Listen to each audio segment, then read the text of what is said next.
son las famosas coordenadas. Bueno, le pongo Y2, X2, X1. ¿Cómo denoto los subíndices en función de esto? Por eso es que le pongo P1 y P2. ¿Sí? Entonces me doy cuenta de lo siguiente. Fíjense. Acá tengo un triángulo rectángulo, ¿verdad? Sí.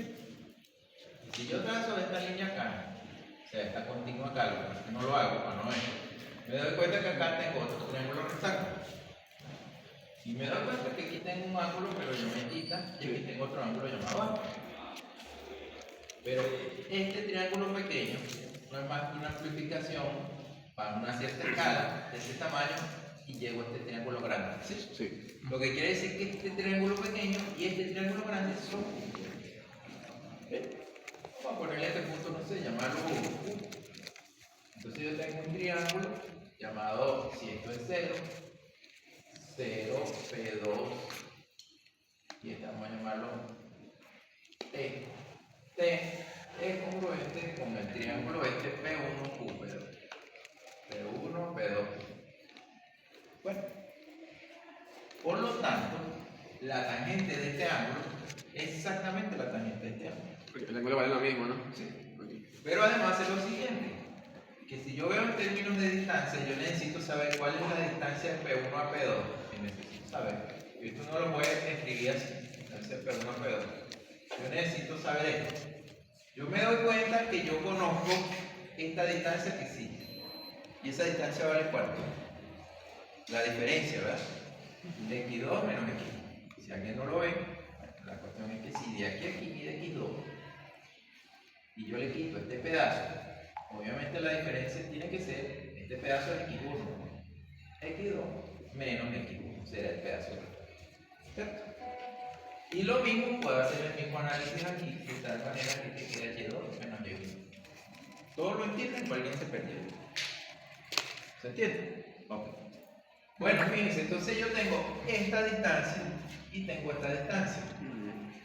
Ah, pero me doy cuenta que este segmento de aquí a aquí es exactamente este mismo segmento de aquí a aquí. ¿Sí o no? Sí, ¿qué sentido? ¿Por qué? Porque estos dos triángulos son congruentes. Por lo tanto, la distancia entre P1 a Q, ¿cuánto vale? Ya yo sé que esta distancia vale X2 menos X1. Lo mismo puedo hacer para la otra distancia de Q a P2, que sería Y2 menos Y1. Ah, pero además yo también sé que este triángulo de P1, P2, Q, en este triángulo es un triángulo rectángulo. ¿Sí o no? Sí. Es un triángulo rectángulo que vale el teorema de Pitágoras. Pitágoras de San. Bueno, entonces, resulta que la distancia de P1 a P2 hacia en barrita al cuadrado tiene que ser igual a la distancia de P1 a Q al cuadrado más la distancia de Q a P2 al cuadrado. ¿Sí? Si yo aplico raíz homogénea, me queda que la raíz de P1 más P2 cuadrado y la raíz de P1Q cuadrado más QP2. Y esto es el valor absoluto de P1P2. Quiere decir que esto que está aquí, P1P2, exactamente a más o menos esta raíz. P1Q cuadrado más QP2. Pero que no me toma la solución negativa. ¿Sí? Bueno, pero estamos midiendo en qué segmento. Estamos midiendo donde, en el cuadrante donde X es positivo y Y es positivo. Ajá. Por lo tanto, no existen soluciones negativas, ¿sabes? A fin de simplificar, uno no coloca el más y deja que entonces. Ok, pero entonces uno dice, bueno, ya va. P1 y P2, tú me lo estás dando, P1 tú me lo estás dando una coordenada de X1 y Y1. Y P2 me está dando una coordenada de X2 y Y2. Si tú quieres, puedes hacer esto igual. A decir, bueno, ese punto P1, X1. Pero esta distancia no está en términos de X1 y X2. Yo tengo que traducirlo a mis coordenadas. ¿Sí o no?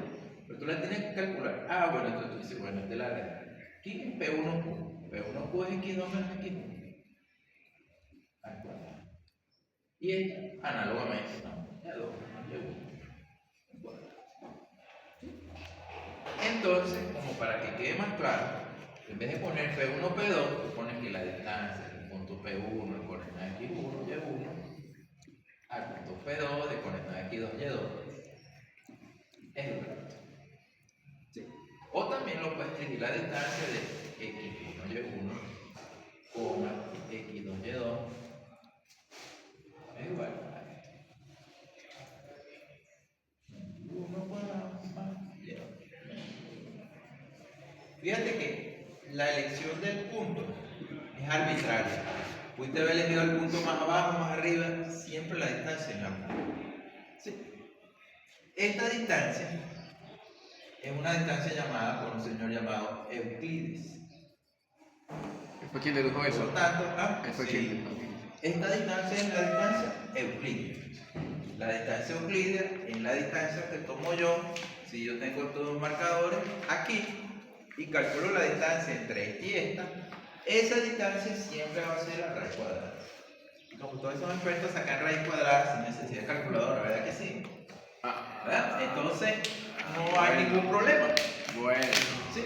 Entonces uno dice, bueno, esta fórmula sofisticada, ¿será que se ajusta a la realidad? Porque uno tiene una cosa aquí, la realidad.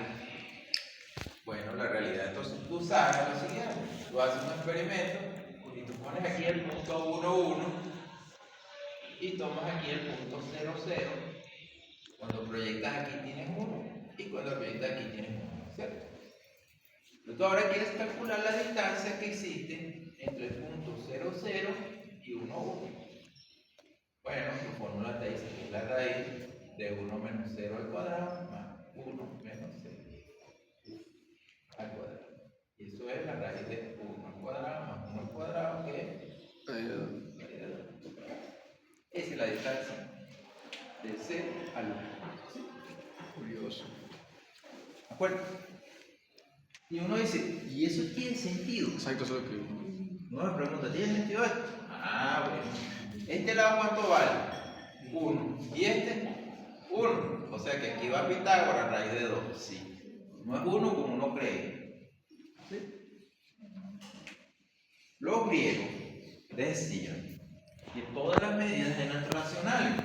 Por lo tanto, si esto es un número racional, número 1, muy bonito, y esto es 1, esto también tiene que ser del orden de la magnitud de un número racional entero. ¿Y cuál es la respuesta? Es falso. Quien dijo eso y que dicen que lo dibujó en la Tierra y tal, ya no existe. ¿Sí? Porque los pitagóricos son una escuela cerrada, una cosa ahí que todo es un misterio, ¿no? Sí, los pitagóricos eran así. Hoy día la materia todo es un misterio, una cosa. Ustedes ven esto como muy. Ven esos símbolos y dicen, oye, qué misterioso, ¿no? No, es una idea sencilla. ¿Sí? Claro, ¿usted qué le dice a la abuela? ¿Eso cuánto mide? Usted le saca el metro y dice, bueno, abuela, no sé, eso mide como uno y algo, no sé medir cuál metro. Usted no va a decir que es de 2, que es muy irracional. Usted tiene que dejar a la abuela que está feliz porque ella entiende sus números enteros y es feliz. ¿Sí? Entonces el que es el más sofisticado, se pone con estos números raros, habla ese lenguaje antisonante.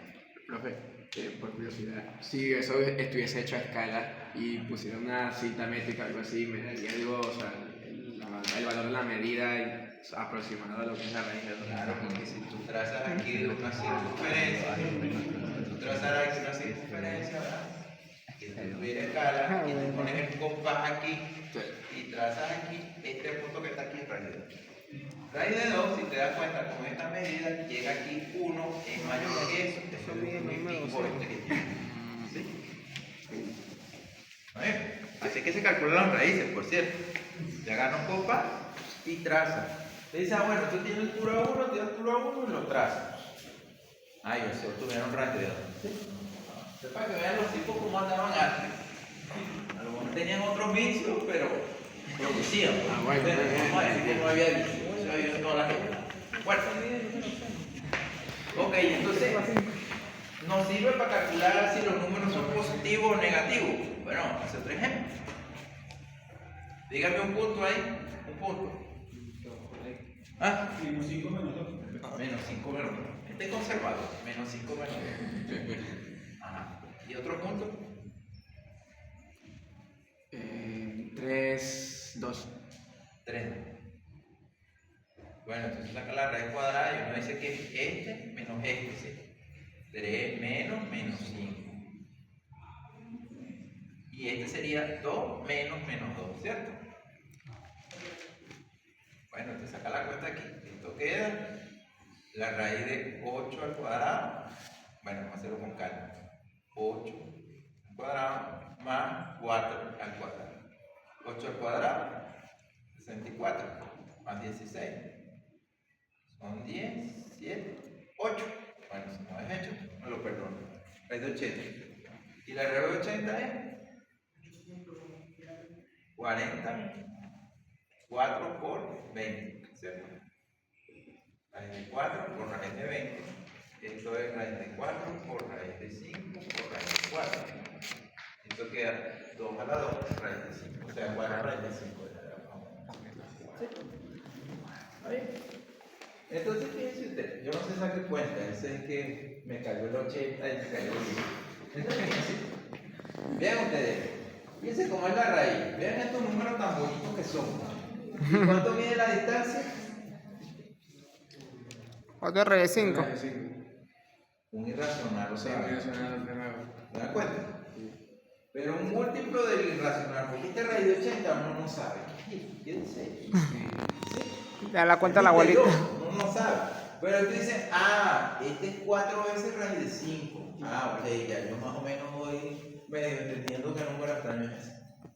Pero fíjense, estos números son conservadores, son muy bonitos, son decentes, como dirían, como dicen las abuelas, ¿verdad? Aquella muchacha tan decente, ¿no?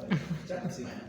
Usted puede calcular la distancia entre 13 medios, 5 tercios y tiene que tener otro, por ejemplo, no sé.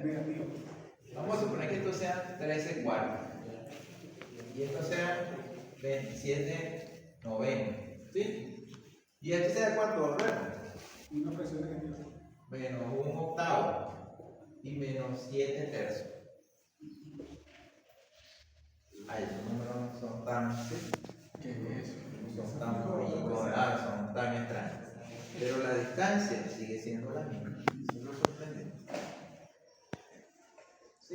Por eso es que Euclides, cuando pensó esa distancia, llevó el nombre de él, la distancia de Euclides. ¿De acuerdo? De acuerdo. Cuando ustedes tienen dos partículas, que no me escuchan los colegas de física, porque no me meten problemas una partícula o una partícula de ¿Por qué, profesor? Bueno, pues yo de repente digo algo que no es el momento y tal, ¿me entiendes? Entonces, tiene una partícula más arriba aquí. ¿Qué es lo que hace usted? Usted impone un sistema de coordenadas. Usted dice, esto vale X, esto vale Y. Entonces usted dice, bueno, pues la distancia que aquí no es más que la proyección. Tengo este desplazamiento, entonces en vez de llamarlo X, ¿cómo lo llamo? R1, R2, ¿no? Por ejemplo. Y esto, entonces, bueno, esto lo llama F de R1 y este es F de R2. Y entonces calcula aquí la diferencia de F de R2 menos F de R1 sobre la distancia entre R2 menos R1. Entonces quiere decir que esa distancia le va a quedar la de raíz de R2 menos R1 cuadrado más F de R2 menos F de R1. Esa es la distancia en la cual se encuentran dos partículas de información. Entonces la física y la matemática es lo mismo, señores. Lo único que cambia es las etiquetas.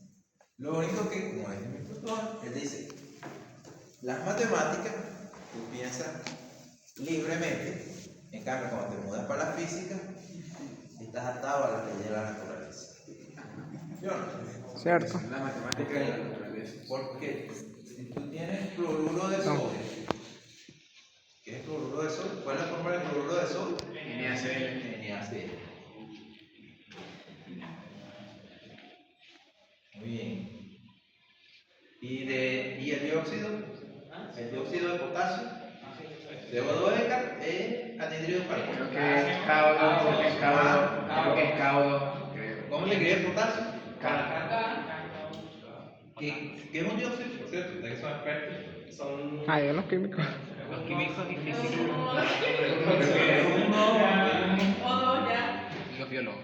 Perdón. Tiene que tener algo el dióxido, ¿no? Oxígeno. No sé. Dióxido. Cuando tú dices Hay veces dióxido de por- azufre, ¿cómo se compuesto? Sería K2O. ¿Óxido con qué?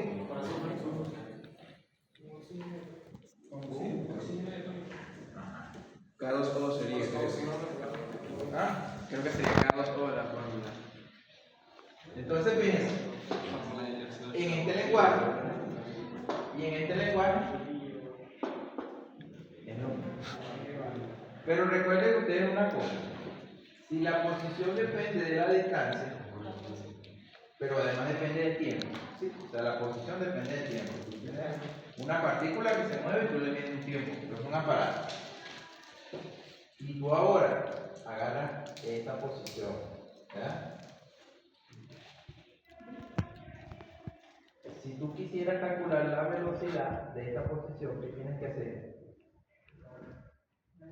Si tú calculas la velocidad instantánea que te queda, la velocidad instantánea, esta es la posición, la velocidad instantánea es un cociente entre qué? Entre la distancia y el tiempo. Sí, tenemos partida sobre el tiempo.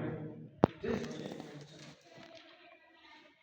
Esta distancia va a una función de qué? El tiempo. En una función del tiempo. Si esta distancia es constante, entonces tengo distancia entre tiempo. Son las fórmulas que ustedes calcularon en la escuela. Sí. Se llama el bachillerato. Luego le dicen, es puro. Además, usted estudia en la escuela de química, yo estoy en la escuela de matemáticas, escuela de física. Pero resulta que cuando estamos en la universidad nos damos cuenta que esto no es una constante. ¿Eso es qué? Un polinomio o cualquier cosa. Entonces ya no vale esta forma, ya no puedo aplicar esta forma. Tengo que darme cuenta que entonces la variación de esto sobre esto me representa la derivada. ¿Sí? Y el concepto de derivación es mucho más antiguo que el concepto de derivación de la física. Porque la derivación lo utilizaban los matemáticos para saber. Cuando uno tiene este punto, ¿no ha escuchado la gente que, por ejemplo, la gente que comprende y dice, no da mucha vuelta para decirme lo que me está diciendo? Sí, está en el mismo punto, entonces tú estás dándole vuelta al asunto.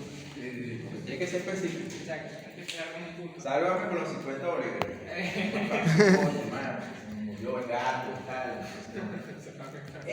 Este tema de dar la vuelta sobre la curva, esto es, señores, una velocidad de la curva. Que nosotros se llamó alfa, ¿sí? Y la velocidad, cuando uno deriva la velocidad, tiene la posición, ¿verdad? La posición que depende del tiempo. Y cuando tú derivas la posición que hay, la velocidad.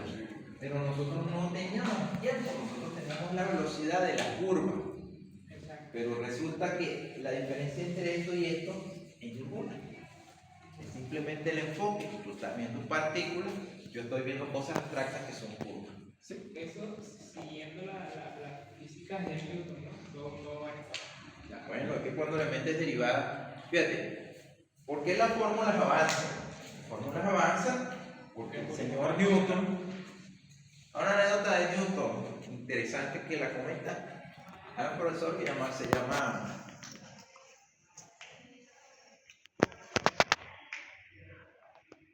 está en física, nombre es Nelson Falcón. Profesor Nelson Falcón, en una clase de mecánica que vimos con él, la hemos web. Él comentó una anécdota y es curiosa de Newton. En ese entonces parece que estaban estudiando algo, problemas de mecánica, y parece que el tipo que le hicieron llegar la información y eso, no estaba muy claro el problema, un problema difícil, pues. Entonces el tipo dice, a modo de incentivar a los colegas y a todo el mundo, que bueno, que le proponen un problema y que tienen como 3 meses para resolverlo. Bueno, si no lo resuelve ya en los 3 meses y no lo resuelve nada. Bueno, entonces el tipo estaba así como medio desmoralizado. Entonces ya Newton estaba retirado de la academia. Y y le envían una comunicación. ¿Sabes que anteriormente todo se manejaba por carta, no? Sí. No es ahora como, puedes Mensajero. tomar la foto, no es ahora como WhatsApp, tú puedes hablar con el tipo. Porque el tipo te puede bloquear también, ¿no? Entonces la cosa se complica. Pero tú le puedes enviar un WhatsApp, un correo, una cosa, ¿no? Claro, ese correo institucional lo va a leer más, porque si lee la más bonita de la clase, oye, pero mira ese correo, puede ser que sea un tremendo resultado, pero a lo mejor el tipo no lo va a leer, cree que lo va a... O de repente otro que yo he visto, bueno, el héroe de la clase, oye, hay gente que tiene esos problemas, bueno, no tengo problema con eso. Pero resulta que hoy día, para que la gente lea, traten de que sea un correo institucional, porque si no, no se lo lee. Resulta de eso, se lo envían a Newton y el señor Newton se dedicó como al día siguiente ya tenía el problema resuelto. Imagínense ustedes que todo el mundo habla de Newton así como, bueno, la ley de Newton y esas cosas, ¿no? No, Newton era un tipo muy cultivado intelectualmente, señor. Era un pedestal. Ah, Tenía un pedestal. bueno, hay que no un pedestal, porque lo que pasa es que los desarrollos que hizo, sorprendentes. Sí. Presentó la La base de la mecánica. Claro, porque fíjense ustedes, cuando todo es constante, que es donde venimos, cuando todo es constante, X igual, ¿no? Que depende del tiempo, pero es un numerito 4, todo el mundo sabe los números, suma, resta, multiplica, pero cuando de repente llega alguien y dice, no, vea acá, yo me di eso, ese experimento, esas cosas, a mí me da X cubo más X, por ejemplo, T cubo más T cuadrado más T más cubo. ¿Cómo le calculo la velocidad? Porque obviamente el fenómeno que estoy estudiando tiene una velocidad. Es que es una cosa interesante. Hay un tipo, es un profesor de, creo que es de Boston o Berkeley, una cosa así. Entonces el tipo agarra y llena un recipiente de arroz hasta el tope y lo coloca con una pendiente inclinada. Bueno, ¿qué usted cree que pasa? Si yo coloco una cuestión así con una pendiente inclinada, ¿qué va a pasar? Se cae. Puede se cae, ¿verdad? ¿Cierto? Cierto. Esa es maravilla. Pero entonces llega alguien y dice, bueno, ¿verdad? Que está allá pendiente, estaba pensando en una cosa. Y entonces tú dices, bueno, ¿y qué pasa ahora? Si entonces yo le quito una fracción de arroz, digamos, un puñito, como hablar, como no has visto a la abuela, que la abuela cocina que agarran Un poquito de arroz. una pica así, eso queda maravilloso. Ya tiene la medida en la mano. Se la agarra. Y vuelve a hacer el mismo experimento. Y yo le pregunto, ¿se cae o no se cae el vasito, el circulito o lo que mide? Se cae. Se cae. Se cae. Se cae. Sí. Se cae. ¿Se cae o no se cae? Se cae, porque te puse un ejemplo ahorita. Se cae. Se cae. Se cae, Remy. Se cae. Bueno, todos estamos de acuerdo con que se cae, ¿verdad? Sí. ¿Cierto? No, es verdad. No se cae. ¿Por qué? No se cae. O sea, si usted puso un ejemplo ahorita. El envase lleno de arroz, completico, todas las fuerzas de rotación tú las anulas. No tienes grados de libertad para que se muevan las partículas de arroz. Entonces llega un momento, ¿verdad? Que parece sorprendente, donde cuando le disminuyen la cantidad, le sacan el puñito, ¿qué hace? Establece grados de libertad. Y si hay grados de libertad, señores, tienen fuerzas. Y esa fuerza centrífuga que tiene ahí hace que la velocidad con que va en una dirección y la otra va en sentido opuesto. ¿Y qué pasa cuando dos fuerzas van en sentido opuesto? Es la misma magnitud. Se anulan, señores, se anulan, por lo tanto no hay fuerza. Si no hay fuerza, no hay movimiento. ¿De acuerdo? Entonces, el envasito se detiene a la mitad. ¿Qué les parece? Ah.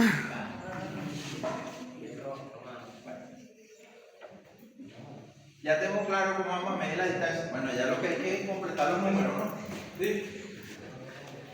Pero les advierto, esta es la distancia más bonita pues se puede medir. Pueden haber otras más. Bueno, entonces sería menos 1 octavo, menos 13 cuartos al cuadrado, más menos 7 tercios, menos 27 noveno. Esa es la distancia. Operamos, ¿verdad? Entonces fíjense, es sorprendente. Si tengo situaciones más extrañas que tener 1, 2, 4, 8, puedo medir con esa distancia. Esta distancia se llama después, los matemáticos llegan y generalizan esta noción de distancia y llaman que esto es una métrica, la que utilizan nuestros amigos los físicos. Y entonces en la métrica, dicen que en la métrica está, no ha escuchado que vivimos un espacio-tiempo, tenemos tres dimensiones, tenemos un tiempo, ¿cierto? La métrica de Schwarzschild. ¿Ah? La métrica de Schwarzschild, puede ser otra métrica, ¿me entiendes? Nunca he leído. Y así va la cosa. Entonces, pero entonces usted dice, lo que examina los compuestos, nuestro querido amigo Kim, tienen el mismo problema de medir la métrica. Entonces, ¿cómo miden la métrica?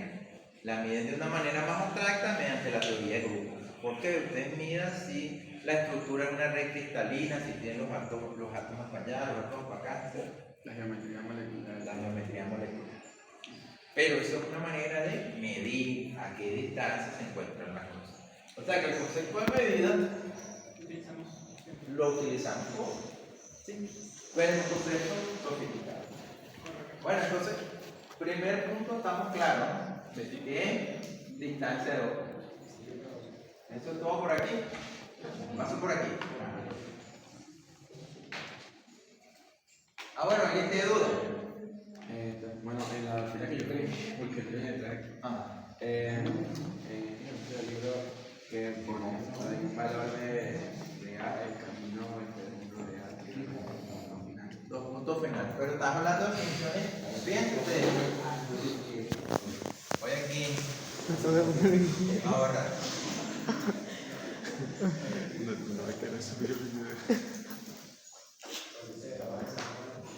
Si estuviéramos en otra universidad, yo le bajara el pizarrón, se lo supiera. En las aulas de ingeniería hay En la aula de ingeniería, sí, bueno. Anteriormente tenían esa concepción de que. Ok, fíjense. Hay un concepto que se llama función Son lineal, inyectiva. inyectivo. ¿Cuál es el concepto? La definición de la función inyectiva. Que si usted tiene dos puntos iguales, entonces sus imágenes tienen que ser iguales. ¿Sí? Esto tiene una contraparte. Que si tiene dos puntos distintos, proyectiva, eso. no, entonces los puntos tienen que ser distintos. Sus imágenes son distintas, los puntos son distintos. ¿Cómo sería la representación de algo inyectivo? Supóngase que usted tiene aquí un cuadradito, y aquí tiene números. ¿Sí? Y usted le asigna este cuadradito este número, este cuadradito este número. Pregunta, ¿esa función es inyectiva? Porque a dos cuadraditos distintos de aquí le asigno dos números distintos de aquí. Pero llega alguien y dice, bueno, lo vamos a hacer fácil, lo podemos hacer difícil, ¿verdad? Entonces le incorporamos el 5. ¿Sí? Entonces vuelvo a hacer la pregunta, ¿esa función es inyectiva? ¿Por qué? ¿Por qué no es inyectiva? Porque no tiene pareja. ¿Ah? No tiene pareja. Bueno, Domingo se ríe que no tiene pareja, o tampoco así Domingo, no es que sea. ¿Entiendes? Pero bueno, efectivamente, Domingo dio la idea intuitiva. Si tomo dos elementos distintos aquí, ¿qué debería haber aquí? Dos elementos distintos. Si tomo los iguales aquí, debería haber igual. Sí, de su valor. Ok, entonces yo le pregunto a ustedes ya que ustedes son expertos. Voy a llevar este circulito para una curva. Pregunto, ¿esta función es inyectiva? ¿Es inyectiva? ¿Por qué? Ok, vamos a tomar dos puntos. Este lo vamos a llamar X y este lo vamos a llamar Y. Aquí estaría f de X, ¿verdad? Creo que es biyectiva. Y aquí estaría Biyectiva, sí. dos puntos distintos, le corresponden dos imágenes distintas. Por lo tanto, esa función es inyectiva. Claro, ya sabemos de qué. In o biyectiva. Y es sobreyectiva la B. Porque si elijo este punto de aquí, hay uno aquí. Y si elijo otro, también hay otro aquí. Sí, cada Punto punto tiene una imagen Todos distinta. puntos tienen una imagen prima. distinta. Sí. ¿De acuerdo? Pero entonces viene el asunto. Yo dibujo esto. Esa función es inyectiva. ¿No? ¿Por qué? O está discontinuo. Porque si yo me ubico aquí, aquí hay un número, ¿sí o no? Sí. Correcto. Ya me lo sé. Pero tengo imagen. No. No. Entonces estamos claros que las funciones inyectivas no pueden ser inconexas. Sí, es la misma situación que tiene ahí. Es exactamente lo mismo, lo único que en 5 le colocamos 6. No es más fácil escribir letras que números. No tiene pareja. Bueno, Aunque en realidad la vida se vive por números, ¿cierto? Eso es lo que le gusta a la gente. Bueno, no, ya a ti también, porque cuando te paguen como profesor, tú vas a decir, Bueno. no me pagan Z, no, me pagan un sueldo. Ah, ok. O donde estés, bueno, acabamos de año. ¿De cuál era el que había dicho? Inyectiva. Esta. La que tiene, la que tiene No se nos va a ir la clase. Inyectiva y sobreinyectiva. ¿Entiendes? inyectiva. Ahí está. Es de arriba. Ok, ahora pienso. Ajá. De abajo. Creo que inyectiva también. No, porque O tiene no es nada. ¿De arriba cuál era? Ok, ahora ven ustedes la siguiente situación. Yo necesito construir una función inyectiva, ¿verdad? ¿Cuántas funciones inyectivas puedo construir? Es la pregunta. No infinita. Un número infinito de... Claro, hay un número aquí que tú puedes construir dependiendo si hay 2 elementos, 3 elementos. Pero entienden el asunto. Esta función, si yo me veo esto, 2 distintos de este tienen 2 distintos de este, ¿sí o no? Cierto. Ajá. En algún momento y 2 distintos de este tienen 2 distintos de este. Entonces, ¿cuál es la conclusión? ¿Es inyectiva o no es inyectiva? ¿Qué ustedes dicen? ¿Sí o no? ¿Por qué no? Ajá. Pero estoy eligiendo si 2 puntos son distintos aquí, tienen que ser distintos aquí. ¿Sí o no? Cierto. Y si tomo 2 puntos distintos aquí, tengo 2 puntos distintos aquí. También. ¿Ah? Si este fuera mi conjunto, 1, 5, 3 aquí y 1 aquí, ¿esta función sería inyectiva? No. ¿Cómo tú puedes hacer una pareja con 2 puntos distintos aquí? Estos son distintos. ¿Tengo números distintos aquí? No. Bueno, entonces eso le está dando una forma de que ustedes dicen, ah, bueno, esa función no es inyectiva, pero será sobreyectiva. ¿Ah? Sí. ¿Cuál es la definición de función sobreyectiva? O sea, ¿Cuál es la definición de función sobreyectiva? eso que cayó. Una función de x en y será sobreyectiva para todo y en y existe un x en x, tal que f de x igual a y. Esa es la definición. ¿Sí?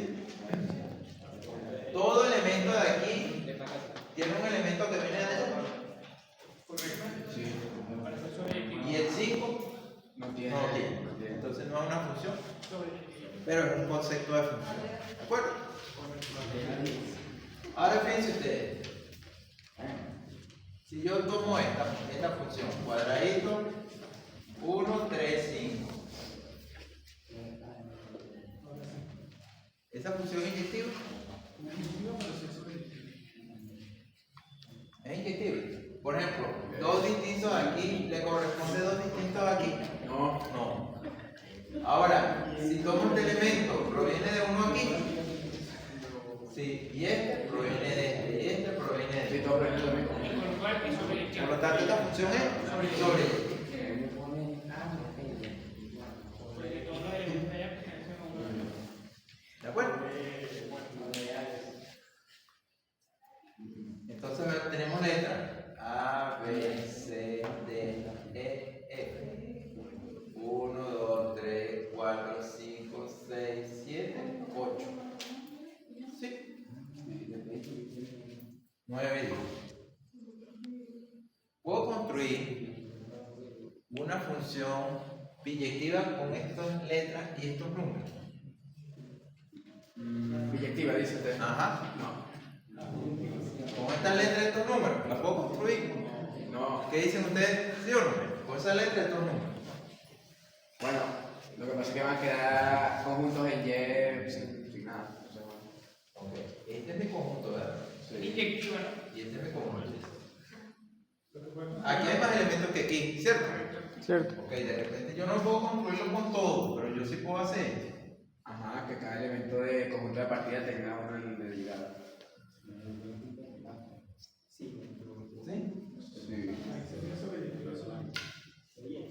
esa función que sería.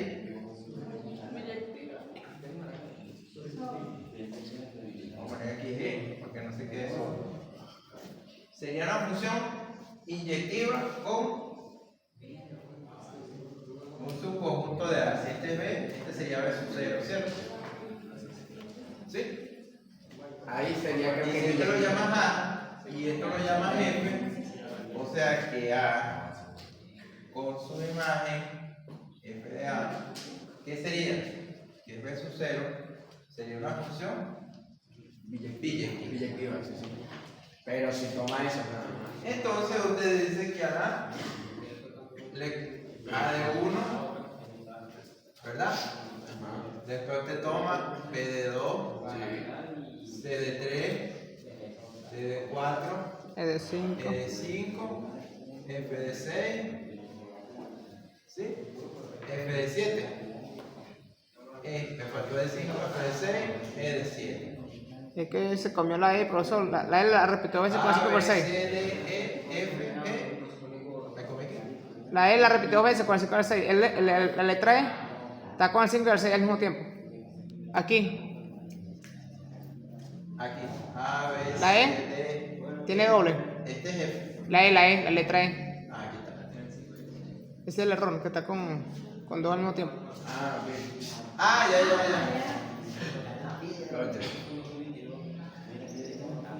Este es 5, 6, 7 y este sería 8. ¿Sí o no? Cierto. A, B, C, D, E, F. El 8, profesor. 8. Este es 8. Y este es 9. Ahí sí. Vale. Entonces este sería E5, F6, E7. Ok.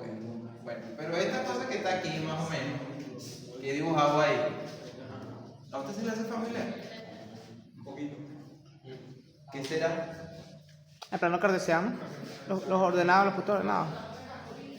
¿Cómo tiene un tablero de ajedrez, nombrar las casillas y las letras? De la H. Entonces, ¿qué faltaba aquí? H. H de 8. Funciones literales. Sí, a ver, eso anda con funciones biyectivas ahí, igual con funciones. ¿Y qué son las jugadas? Funciones biyectivas que ustedes construyen ahí. ¿Sí o no? Cierto. Fíjense ustedes. Sí, cuando entiendas la posición de las piezas, Las funciones son las puntos cabezas, en plano. Sí. así sucesivamente. ¿Cierto? ¿Estamos de acuerdo? Sí. Que bien, pensando en funciones. Estás construyendo funciones biyectivas. Cuando tú construyes una partida que estás haciendo, construyendo un conjunto de funciones biyectivas, con todos los elementos de tal manera que te engranen y te lleguen al objetivo. Bueno, ya sabemos cómo dibujar funciones sobreyectivas, ¿verdad? Sí.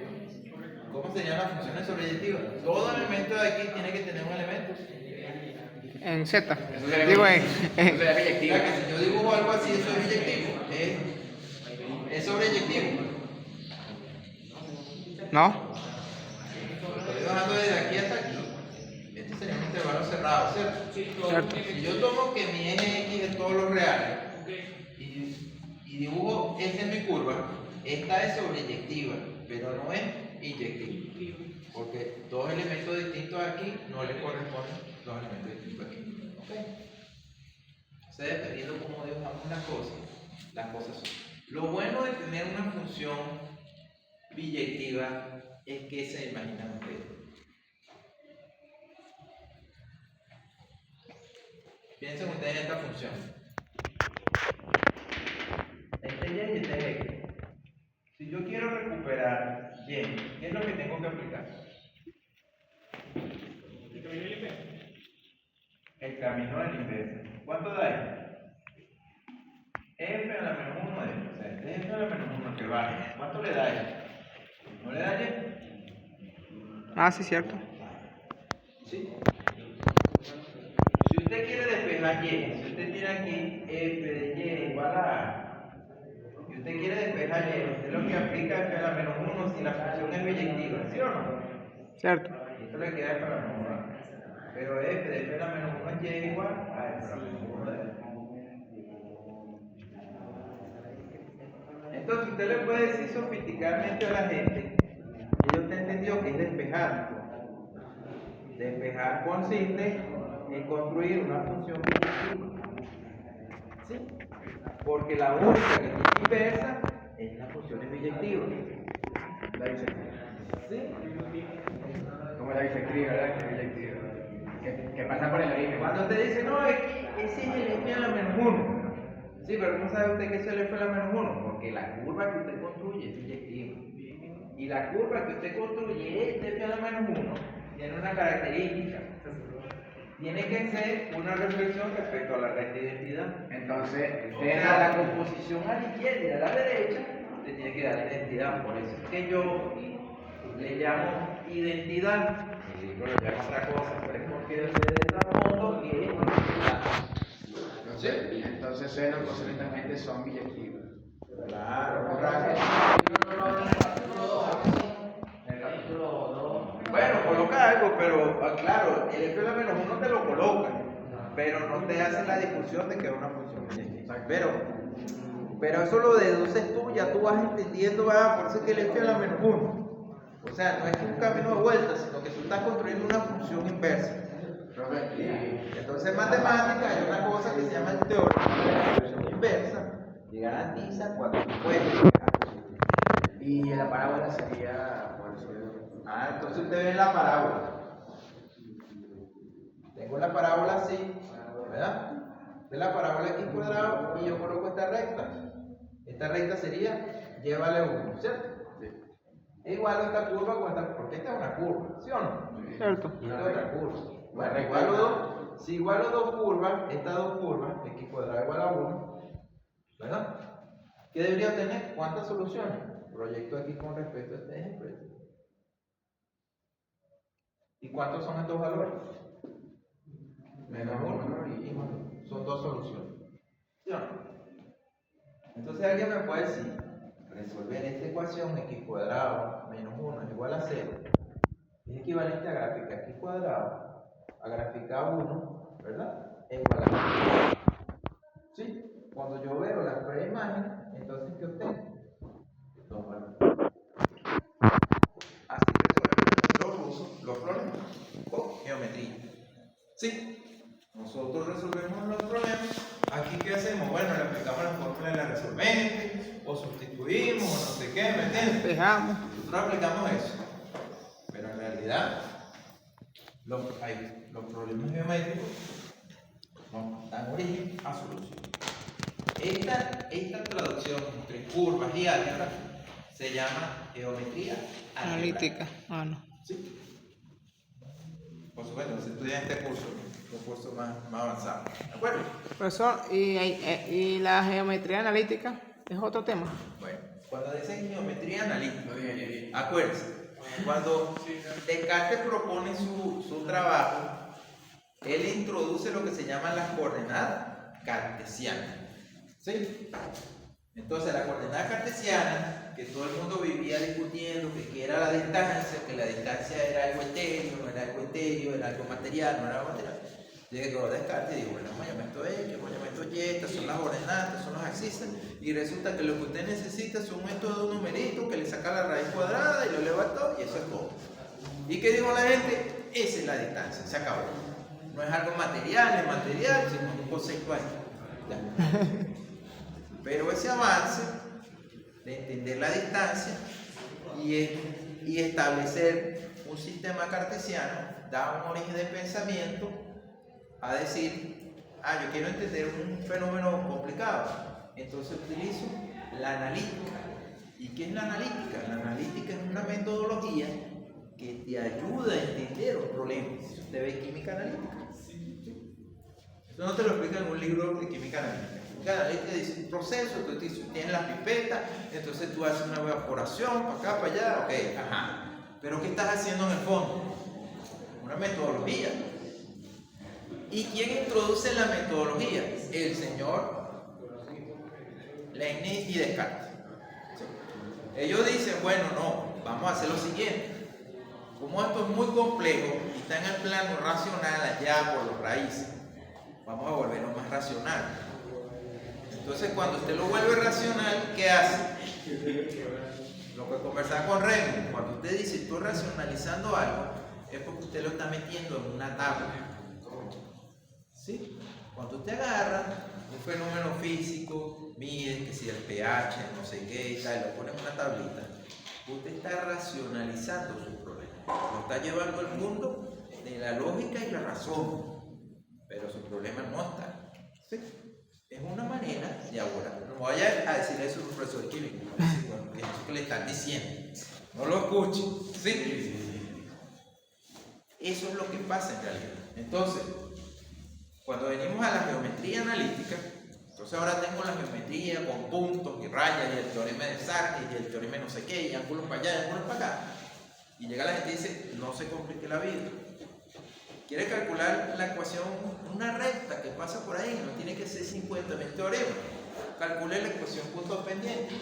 Y menos y sub 0 es igual a la pendiente, que es x2 menos x1 sobre y2 menos y1, siendo y2 por x menos x1. Esa es su ecuación punto pendiente. Ya está. Y ahí usted tiene la recta de PGY y le va a sumar aquí y2 y ya está. Eso pasa por la recta que pasa por el punto de x1 y1 y x2 y2. ¿Sí? Si quieren así en esa notación, lo colocan así. Esa es la notación. ¿De acuerdo? Lo que era anteriormente una cosa que si este es un punto, entonces por aquí pasa, que si no pasa, entonces tengo que ver si la conexión está, toda esa cosa, se simplifica utilizando coordenadas, señor. Entonces los libros de geometría analítica se olvidan de la geometría sin etiqueta. ¿Qué es una geometría sin etiqueta? Cuando yo pongo 2 puntos, digo, ahí tiene 2 puntos. ¿Por 2 puntos cuánto pasa? ¿Por Una cuánto curva. sale? ¿Cuál es? Una recta. ¿Y eso quién lo dijo? Pedro Alson. ¿Ah? Pedro Alson. No, pues más bien, todavía. ¿Quién lo dijo? Raimo. Yo lo escuché de usted. Oye, te compré el asesor. ¿Quién lo dijo? Los elementos de King, de Euclides. Ah. Que de paso escribió 13 tomos, ¿no? Entonces, ¿qué hago yo? Bueno, para que entienda que son 2 puntos distintos, ¿verdad? Vamos a hablar de una gente. Bueno, este es el punto P y el punto Q. Si yo le pregunto qué distancia existe entre el punto P y el punto Q, bueno, podemos pasar 7 milenios y no llegaríamos a una respuesta definitiva. ¿Sí? ¿Por qué? Porque entonces tú vas a decir, bueno, pero ya va, el punto P está cerca del punto Q. Pero ¿cómo sabes tú que está cerca? ¿Sí? No, porque yo lo medí con 1 metro, sí, pero si el metro lo hizo un humano y el ser humano se equivoca. Luego el metro, Es un punto infinito. que tú mides se equivoca. Es un metro infinito. Ese es infinito. Ese punto es infinito. ¿Ah? Ese punto es infinito. Pero entonces tú dices, ¿pero qué es el infinito? Entonces, ¿cómo puedes de 2 puntos materiales introducir un concepto del infinito? ¿Se dan cuenta? Pues eso es para vivir todo el día, toda la tarde, toda la noche discutiendo en el areópago. Y es para que cuando uno llegue a la casa y dice, no entre. Le dice la esposa de uno, no entre, porque se pasó todo el día perdido. Y no me dijo dónde estaba y eso, es una preocupación por usted. ¿Pero qué estaba haciendo? No, que estaba aquí discutiendo de 2 puntos. Ah, ya estaba con una señora ahí rara. No dice, pero estaba justamente en el problema de que esos 2 puntos, ¿sí? Ah, pero entonces llega domingo y dice, no, ve acá, chaval, no, espérese un momento. Esto se llama X, esto se llama Y, señores. Este es un punto que es X1, este es un punto que es llamado X2, Y1 y Y2, y este es un triángulo rectángulo y la distancia es teorema de Pitágoras. Listo. Esto. Domingo, no. ¿Me entiendes? Aristóteles, pues sale al lado de la foto de los grandes. Newton. Hay una foto ahí que está en el Vaticano, que son los grandes. Parece Aristóteles, Newton. Demóstenes, de todo. Yo creo que te la pasé. Parecen los 13 tipos más avanzados, 80 tipos más avanzados. Ya aparece ahí en la cúpula del Vaticano. Es Mercurio. Por lo menos, fíjense ustedes. ¿No ha escuchado la expresión, comamos y bebamos porque mañana hemos de morir? ¿No ha escuchado? ¿Alguna vez usted la ha dicho? ¿Sí o no? Esa frase que parece tan sofisticada que usted la dice, usted no sabe nada de que esa frase es de los epicúreos. Los epicúreos eran gente ciudadanos en el sentido de los romanos, intelectualmente avanzados, Pero el problema de ellos es que ellos no creían en el futuro, no había mañana. Por eso ellos trataban de divertirse lo máximo posible, subrayamos eso lo que divertirse. Entonces ahí la gente tomó esa frase de los epicúreos, pero los epicúreos eran pensadores, ¿sí? Así como tienen cuando la gente dice, no, que es una mayéutica, los dialécticos también.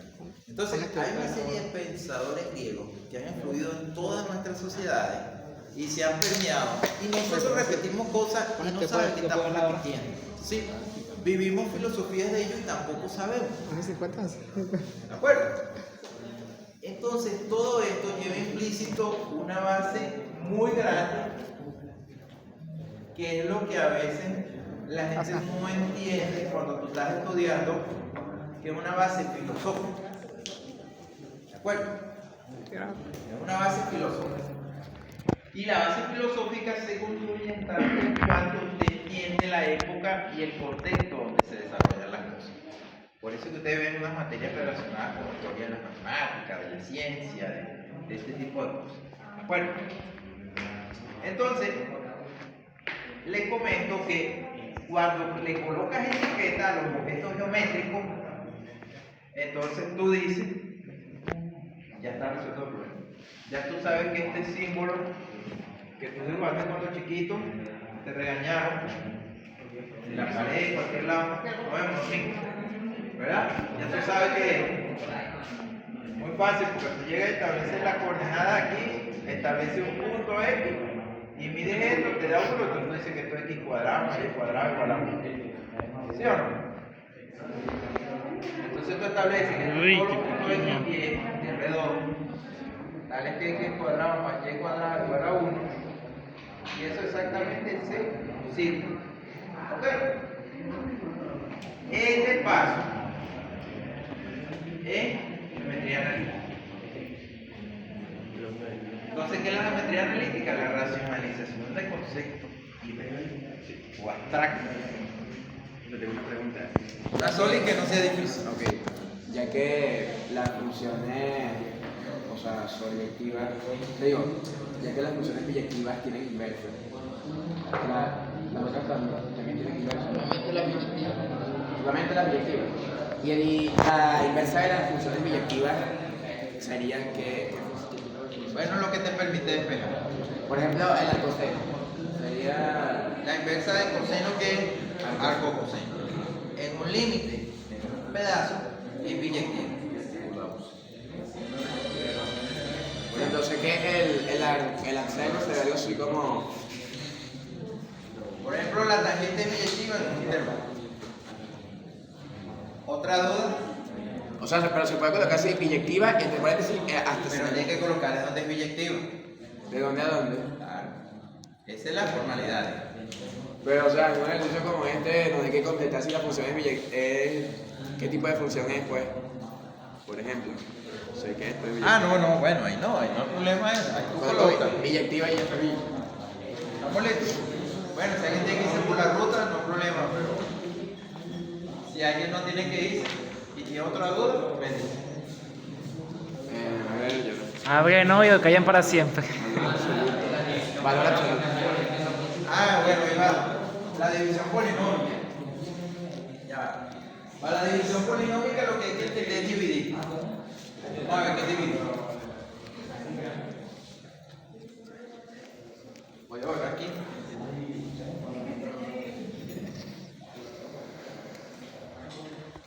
Llegamos al liceo.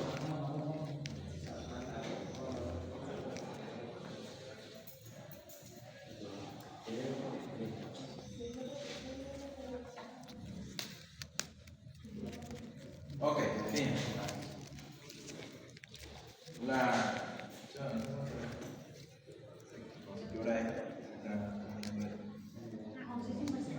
Ok, tenemos tiempo todavía. Fíjense, ¿qué es la división? Es lo opuesto de la multiplicación, ¿sí o no? Ok, vamos a ver qué sería multiplicar. Suma. Tú tienes 3 por 2. ¿Cuánto es eso? 3 más 3. Tú lo puedes ver de dos maneras. Tú puedes ver que tienes 3 veces 2,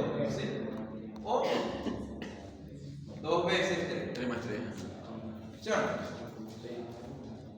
¿Pero qué es la multiplicación en realidad?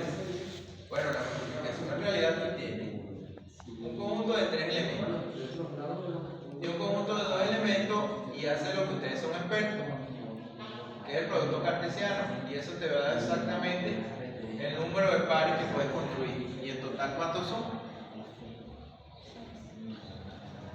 ¿Cuántos pares hay ahí? 6. Por tanto, 3 por 2 es lo mismo. 3 pares, hay 3 pares. Y si lo haces así, 2, 1, 2, 3, y trazas así, ¿cuántas autointersecciones tienes? Aquí tienes cuántas? 6, ¿verdad? ¿Y cuántas tienes aquí? 6. Así que 3 por 2, 3 por 2, por algo hay un por, ¿sí? Es lo mismo que 2 por 3. ¿Sí? Y te da 6. Entonces tú puedes ver que la multiplicación son sumas sucesivas. Bueno, entonces ¿qué sería la división? Si este es sinónimo, Esta es sucesiva. entonces este debería ser el antónimo, ¿cierto? ¿Verdad? ¿Sí o no? ¿Y cuál sería el antónimo de algo que sume? ¿Sería? ¿Qué resta? Ah, ok, pero entonces fíjate. 6 entre 2. Bueno, pensándolo así, si esto suma, yo agarro el 6 y le quito 2 veces 2. ¿Y esto me da? ¿Cuánto me da?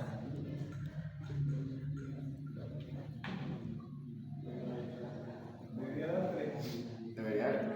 ¿Y por qué no me da 3? ¿Qué es lo que pasó ahí? Resto de más. Tienes que restar 1.5. 6 entre 2, ¿cuánto es? La calculadora. Sí, la de 3. Ajá. Ajá. ¿Y cómo escribo eso como resta sucesiva? Pero restándole 1.5. La mitad de 3. ¿Cómo sería eso entonces, resta sucesiva? 1.5. Si yo agarro 6 lo divido entre 2 es a 3, ¿no? Menos 6, 6. Claro. ¿Sí o no? Resto 0. Así que divide a 1, ¿verdad? Ok. Y entonces, ¿cómo veo eso? ¿Cuántas veces tuve que sumar aquí 2 para llegar a 6? Esto es 6, ¿cierto? ¿Ah? 3 veces.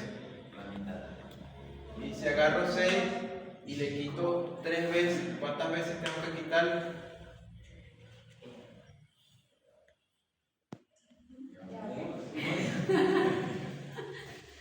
Aquí sumé 3 veces. Sí. O 3 veces y 2 veces. ¿Y aquí cómo hago? ¿Ah? Restar 3 veces 2. Y si resto 3 veces 2, ¿cuánto me da? Restar. 6 menos 2, ¿cuánto es? 4. Menos 2. Entonces tengo 1, 2 y 3. ¿Qué? Son los 3. Pero eso no tiene. ¿Sí? Entonces se dan cuenta que tú dices, no, pero es que todavía yo no estoy claro. Pues bueno, réstale 2. ¿Y cuánto te da? 0. Bueno, 1 negativo, 2 negativos, 3 negativos. Si quieres lo ves así. ¿Sí o no? Pero es que cuando tú le restas, tú divides 6 y entre 2 tiene el resto 0. Y cuando tú colocas aquí, lo que estás viendo es el resto. Esto, claro, pues, a ti lo que te enseñaron, a lo mejor tú dices, bueno, Claro, pero pensé que iba a ser que venga, no, pero es el antónimo. Claro. Ah, ¿cierto? ¿Se dan cuenta? Sí. Yo resto a 6 una vez, 2 veces, 3 veces, ¿dónde quedó? Se supone que uno sabe dividir, o sea que yo digo que no sé dividir es muy difícil. Multiplicar sí es como más lógico para uno, pero dividir no. Y la proporción de la gente que sabe dividir es bastante baja. Y si entre dos cifras O sea, tú tienes 7 entre 2 vuelves a hacer lo mismo. 7 menos 2, ¿cuánto da? 5.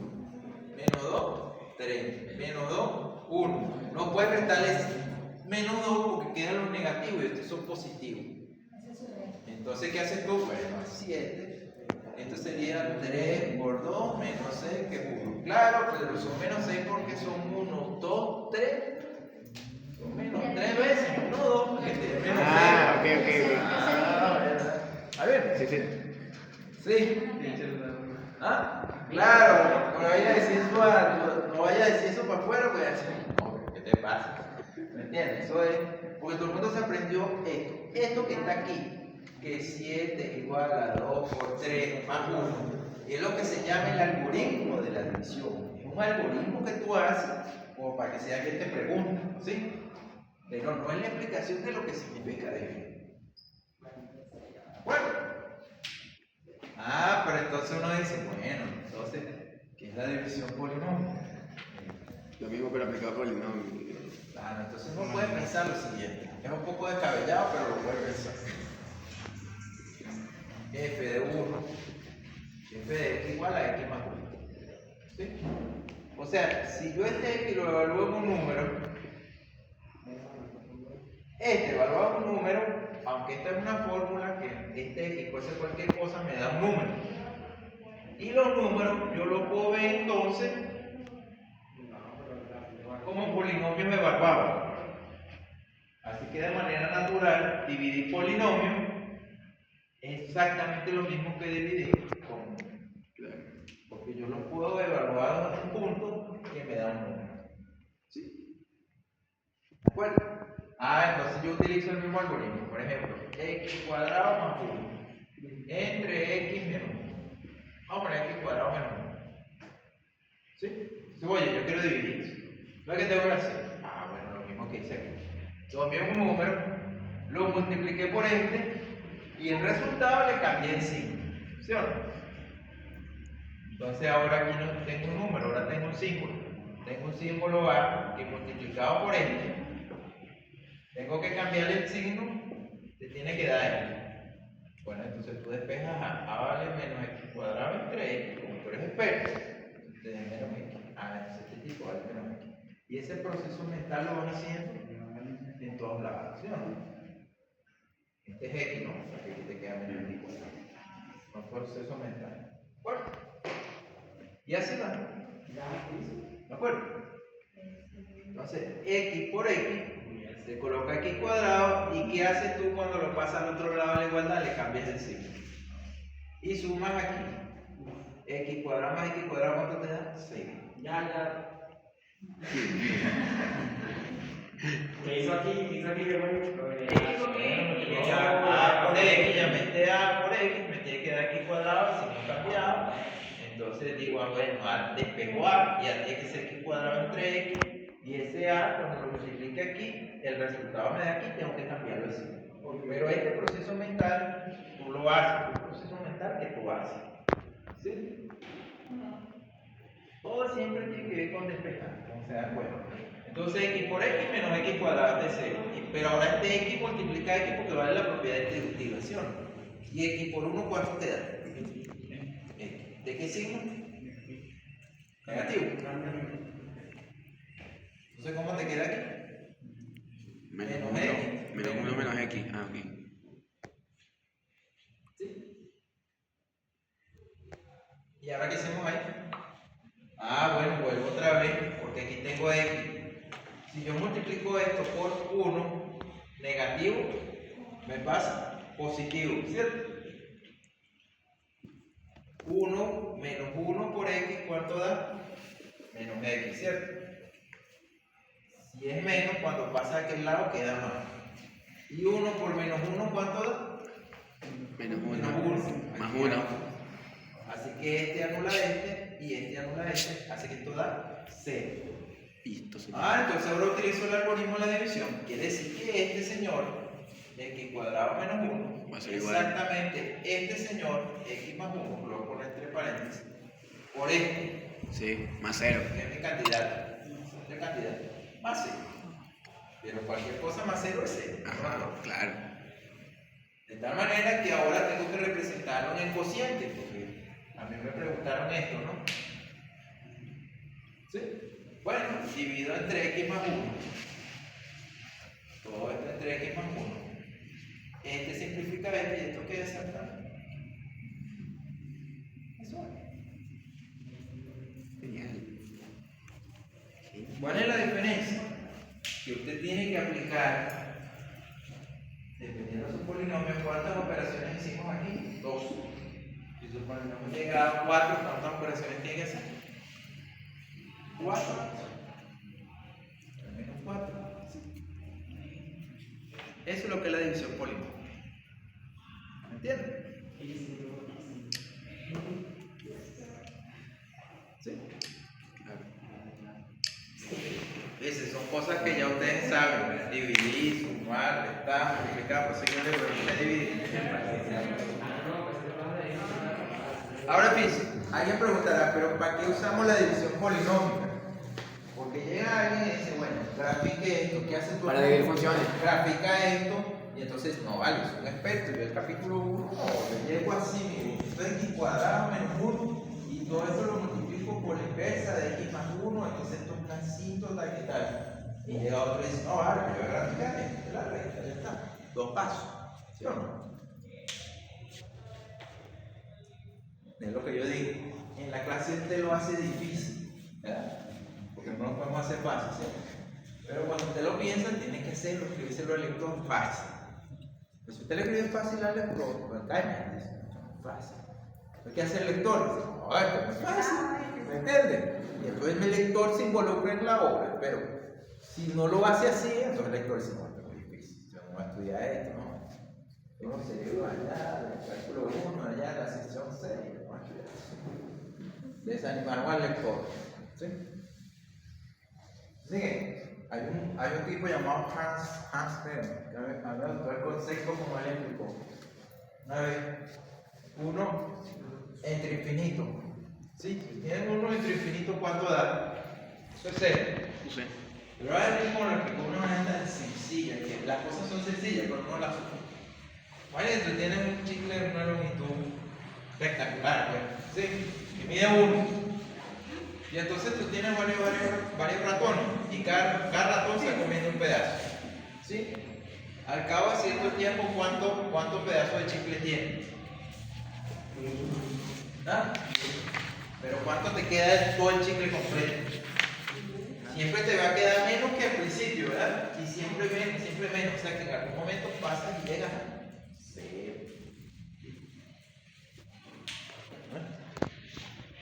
Eso que yo digo. Hay cosas que uno piensa, que los demás piensan, que todos piensan, y la razón de ser igual. Porque al fin y al cabo todo se traduce en pensar. Tú estás en química, te tienes que usar tu fórmula química, y defines tu química, y la química es la verdad. Chévere. Estás en física, tú defines la verdad de la física. Estás en matemáticas, tú defines la verdad. Bueno, las matemáticas que llevamos, ¿cuál es química? Ya, ¿usted qué estás explicando? ¿Tú qué es química? No, física. Física. ¿Tú eres química? Llega tú y ella saca una fórmula maravillosa. Y llega este y no entiende nada. Y ella dice, no, pero que sí, que no, yo nada, que usted llegó el carro. ¿Y tú qué dijiste? No, yo soy el traductor. Ella te dijo esto de física. Ah, eso tiene que ver con la fuerza centrípeta de las partículas. Ok, entonces le calculamos la ecuación de Schrödinger y entonces, claro, eso es lo que te estoy explicando. Sí, tiene que haber un traductor. En las matemáticas son eso, el traductor, para que la gente no discuta, no pelee, para que los departamentos no digan que no pasa el matemático, ¿sí? No pasa el físico, para que no hagan esa broma que, ay, tú eres de física, ¿no? Tú lo haces, eso es básico, eso es trivial, ¿sí? Todo tiene su complicación, su profundidad, porque el físico, el químico, el biólogo, están examinando el mismo objeto. ¿Y qué? La naturaleza. Y la naturaleza tiene explicaciones infinitas. Así que vamos a durar toda la vida estudiando la naturaleza. No existe un momento finito donde por eso usted llega y usted ve el libro del año 70 y usted dice, ¿cómo puede esta gente decir esto? Que la partícula era una cosa con masa. No, eso no puede ser. Pero porque ya usted tiene aparatos, se inventaron cosas, tiene más información y tal. Pero dentro de 300 años va a llegar alguien a examinar su libro y dice, aquí me engañó, porque esto me dice, la naturaleza es infinita. Así que las distintas perspectivas de la naturaleza existen. Lo que no nos hemos puesto de acuerdo todos en las ciencias básicas es cómo nos vamos a comunicar. Eso sigue siendo el problema de las ciencias básicas. ¿Cómo nos comunicamos? Pero de repente tú estás diciendo algo en química que tiene un significado físico, pero lo estás diciendo mal. Entonces el físico dice, no es posible, tú hiciste doctorado en Londres y hablando así. Porque eso a mí me lo dieron en pregrado. Entonces se van generando esa serie de perturbaciones en el espacio-tiempo y entonces eso hace que no nos entendamos. Entonces los físicos escriben un libro para físicos, los químicos escriben un libro para químicos, los matemáticos escriben un libro para matemáticos y ¿qué hicimos? Torno cuadriculado. Pero el mundo se ha demostrado, bueno, sobre todo los que juegan, y siempre, y las personas en términos generales, las reacciones de las personas en general no son racionales. Y móntese en un bus que hay un calor extremo, que hay una música ensordecedora y que usted tropiece a alguien para que vea lo que le pasa. Usted a lo mejor le reacciona mal. Entonces, ¿qué pasa? Pues la gente reacciona así porque los seres racionales no reaccionamos siempre de manera racional. Eso está demostrado en teoría cuántica. Por eso es que la gente pierde fortuna, por eso es que la gente tiene un matrimonio sólido y lo pierde, por eso es que existe la infidelidad, por el tema de la irracionalidad. Es algo que existe en el ser humano que no es cuantificable. Así como yo le digo, miren, esta es la distancia. Entonces, trate usted cuando trate la naturaleza de pensar en las leyes de la naturaleza, que tienen borde, son infinitos, pero los tienen. Yo no le puedo decir cuáles son, yo lo que le puedo decir es que los tienen, existen, los bordes. Entonces siempre estudien con esa proyección y traten de comunicarse entre sí. Esa es la idea. Bueno, señores, gracias por haber venido hoy. Hasta hoy cerramos. A la 1. A la 1.